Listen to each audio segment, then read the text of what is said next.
Hi, it's been a while. Today's video is about how to say maybe in Japanese. I want to keep this video short and informational, so let's just get straight into it. The main word that people usually hear when they talk about how to say maybe in Japanese is tabun. This is probably the most common way to say maybe. Let's make an example sentence. This bottle is new, but if I don't know this, I could say このボトルは多分新しい. So what this means is this bottle is maybe new. But when you use tabun, there is often a connotation of probably. So the probability is higher than 50% usually. When I say this is probably new, I would also use tabun in Japanese. So tabun usually can also be translated as probably. The next word I want to talk about is osoraku. We are talking about words that are expressing uncertainty, and osoraku is one that expresses uncertainty in a way that is often connected to being scared or scared of something that will happen or might happen. Or also in the past, it might already have happened, it might also be right now, but it usually has this connotation of being scared. For example, if my grandfather has a sickness, but we don't really know what it is, and then we go to the doctors and he says, osoraku byoki desu. He's probably sick. Now, where does this connotation of fear or regret come from? So tabun is made out of two kanji, which are ta and bun. Ta means a lot or many, and bun means a part or parts. And if you look at the meaning of probably, it means a high percentage or a high probability, right? And a lot of parts sounds very similar to that, doesn't it? So tabun is always used just when you want to say that it's probable. But now let's look at the osoraku kanji, which is totally different. If you take the kanji for osoraku and look at the onyomi, it is kyo. This kanji stands for fear and awe, so it's a negative kanji.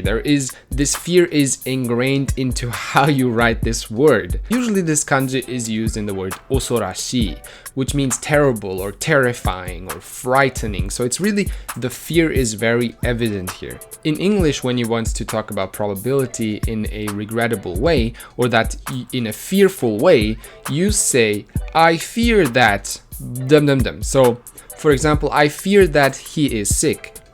That is something that anybody can say, but it usually has this feeling of regret or fear behind what you're saying. You could also say, he's probably sick, but that has nothing to do with this fearful or regretful atmosphere, right? This is exactly the difference between tabun and osoraku.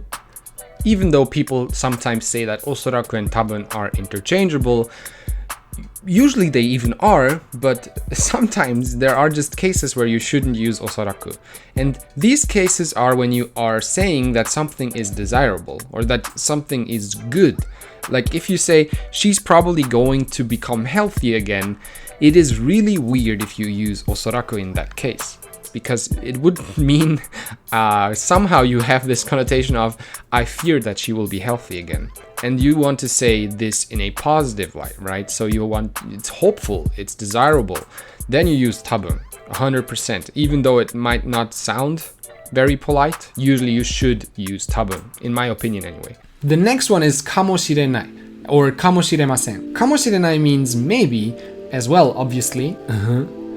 But kamoshirenai is used at the end of a sentence. Tabun and osoraku are usually used at the beginning or in the middle before the verb is even mentioned, but kamoshirenai is after the verb or after the noun at the end of the sentence. So let's say you see somebody that looks like a foreigner, but you're not really sure. So you could say, あの人は外人かもしれない. So he might be a foreigner. This is a really neutral expression. It just means you're not sure about if it's true or if it's false, but you think it could be that way. In contrast to tabun, it is less like probably.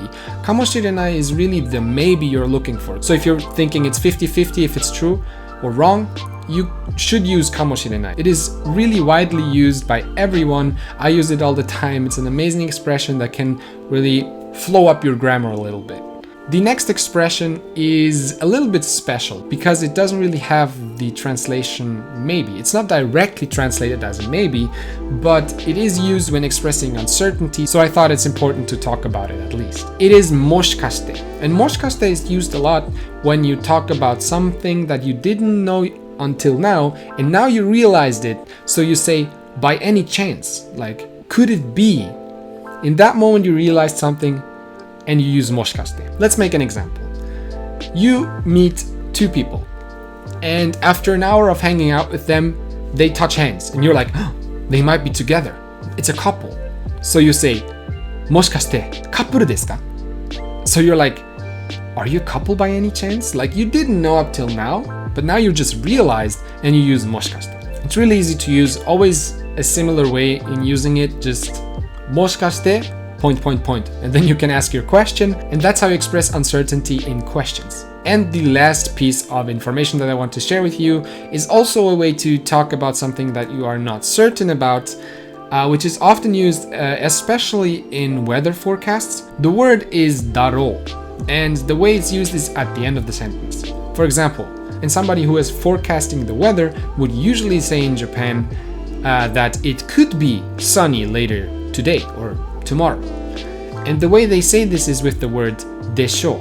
If you want to use the casual form, it's daro. Now you probably learned this in another context. Daro and desho are usually used when posing questions and asking somebody about something that you think is true, and then asking for confirmation from them.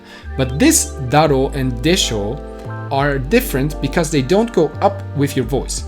Hareru daro. That's just how you use it.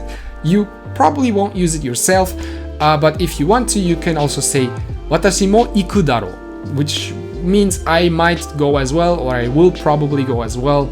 But yeah, it's usually not really used in contexts like this. It is very heavily used in the television kind of area, so weather forecasts and stuff like that, but usually you don't hear it in actual conversations that much. One place where you could hear it though is in shops, for example. So if you ask, is there a certain item, they might answer with nai daro, probably not.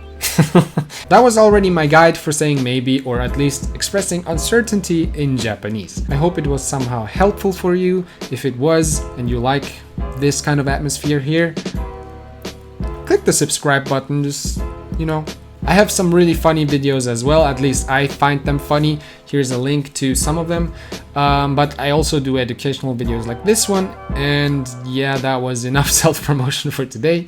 Thanks so much for watching, and I will see you in the next one. Mata ne!